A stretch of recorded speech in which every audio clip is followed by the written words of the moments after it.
नमस्कार साथियों, एक बार फिर मैं दीपंकर समझदार चार्टर्ड अकाउंटेंट, आपका दोस्त और बिजनेस ग्रोथ एसोसिएट। जैसा कि मैंने आप लोगों को रिसेंटली बताया कि निधि कंपनीज काफी सारी बंद हो गई हैं, बंद हो रही हैं क्योंकि उनकी गलतियां बहुत सारी हुई है और उनके कंसल्टेंट लोगों ने प्रॉपरली बताया नहीं और वो कंसल्टेंट के भरोसे रह गए। उसी तरीके से एनबीएफसी कंपनी एक सेकंड ऐसा एरिया है जहां पर लोग गलत कंसल्टेंसी के शिकार हो सकते हैं। इसीलिए मैं उन लोगों को आज अवेयरनेस के लिए 5 बहुत महत्वपूर्ण प्रश्न एनबीएफसी कंपनी के बारे में बताने जा रहा हूं और एनबीएफसी कंपनीज के कंटिन्यूअस इंपॉर्टेंट वीडियोस में देता चलूंगा ताकि आप लोग अवेयर हो जाएं। आप जिससे चाहे कंसल्टेंसी लीजिए, लेकिन आपका नॉलेज अपडेट करना मेरी जिम्मेदारी है। तो दोस्तों, सबसे पहला प्रश्न ये है, what is a non banking financial company? NBFC होता क्या है? तो इसको दो भाग में करते हैं। सबसे पहला नॉन बैंकिंग, दूसरा फाइनेंशियल कंपनी। क्या फाइनेंस का कंपनी है? यस और नो। तो अगर फाइनेंस का काम करते हो और एक कंपनी है तो फाइनेंस कंपनी हो गया, राइट। बैंक का काम नहीं करते हो, बोले नहीं, तो इसका मतलब क्या बन गया? वो नॉन बैंकिंग फाइनेंशियल कंपनी। लेकिन इसको पूरी अच्छे तरीके से समझते हैं। इसमें कंपनी रजिस्ट्रेशन होना चाहिए। कंपनीज एक्ट 2013 हो। अगर कोई पुरानी कंपनी है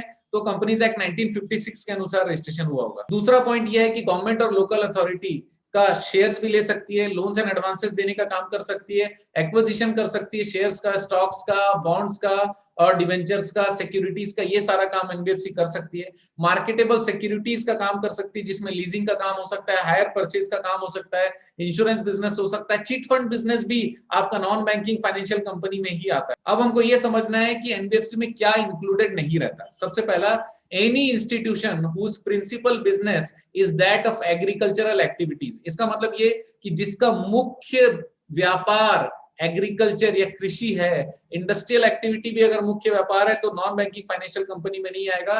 जिसका मुख्य व्यापार परचेज और सेल ऑफ एनी गुड्स है, मतलब ट्रेडिंग का काम करता होगा सिक्योरिटीज के अलावा, तो यहां पर नहीं आएगा। Providing any securities and cell purchase construction of immovable property. इसका मतलब इमूवेबल प्रॉपर्टी का सेल परचेज या कंस्ट्रक्शन का काम करेगा तो भी वो एनबीएफसी में नहीं आ सकता।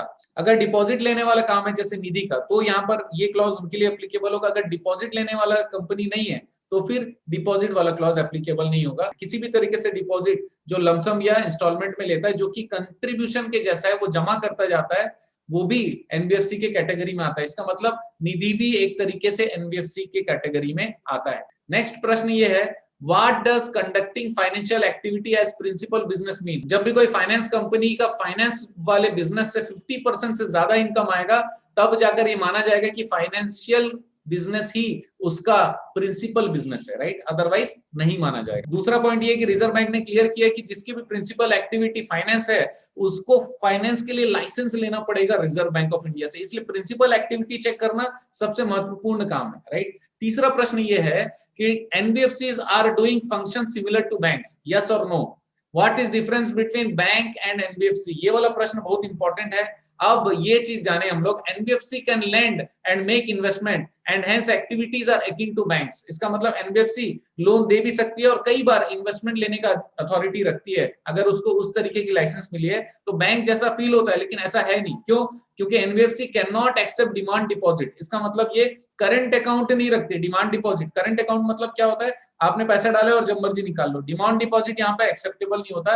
And NBFCs do not form part of the payment and settlement system and can not issue check drawn on itself. इसका मतलब एनबीएफसी अपना चेक इशू नहीं कर सकती। एनबीएफसी पेमेंट और सेटलमेंट सिस्टम का पार्ट नहीं होती। ये बहुत इंपॉर्टेंट है, राइट। तीसरा बहुत महत्वपूर्ण डिफरेंस ये है कि जो डिपॉजिट इंश्योरेंस फैसिलिटी है डिपॉजिटर्स का, वो केवल बैंक्स को अवेलेबल है, एनबीएफसी को अवेलेबल नहीं है। अब आते हैं चौथे प्रश्न पे, is it necessary that every NBFC should be registered with RBI? क्या ये जरूरी है कि आरबीआई से सारे एनबीएफसी का रजिस्ट्रेशन होना चाहिए? पहला पॉइंट ये कहता है कि section 45IA of RBI act 1934, कोई भी नॉन बैंकिंग फाइनेंशियल कंपनी जो कि व्यापार कर रही है financial as a financial institution, उसको सर्टिफिकेट ऑफ रजिस्ट्रेशन आरबीआई से लेना ही पड़ेगा अगर उसका नेट ओन्ड फंड 25 लाख या उससे ज्यादा है, जो कि 1999 अप्रैल से 2 करोड़ हो गया। अगर उससे ज्यादा है और फाइनेंशियल बिजनेस कर रहा है तो फिर किससे लाइसेंस लेना पड़ेगा?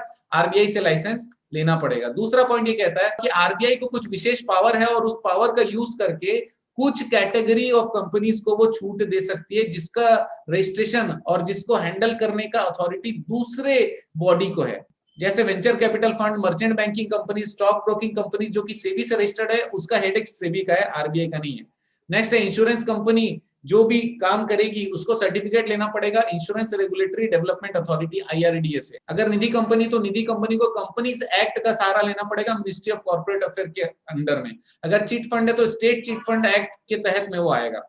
हाउसिंग फाइनेंस कंपनी तो नेशनल हाउसिंग बैंक के पावर में आएगा। स्टॉक एक्सचेंज और म्यूचुअल बेनिफिट कंपनी जो रहता है वो सेबी के अंडर में आता है, राइट। अब पांचवा महत्वपूर्ण प्रश्न क्या है कि आरबीआई से अगर हमको रजिस्ट्रेशन लेना है तो हमको क्या करना पड़ेगा। अब ये पॉइंट कहता है कि जो भी कंपनी बनी है कंपनीज एक्ट 1956 या कंपनीज एक्ट 2013 में, जो कि section 45IA of RBI act है, उसको क्या क्या करने पड़ेंगे। सबसे पहला, उसको रजिस्ट्रेशन लेने की जरूरत है। जो कंपनीज एक्ट 1956 लिखा है वो 2013 है अगर करंट में है तो।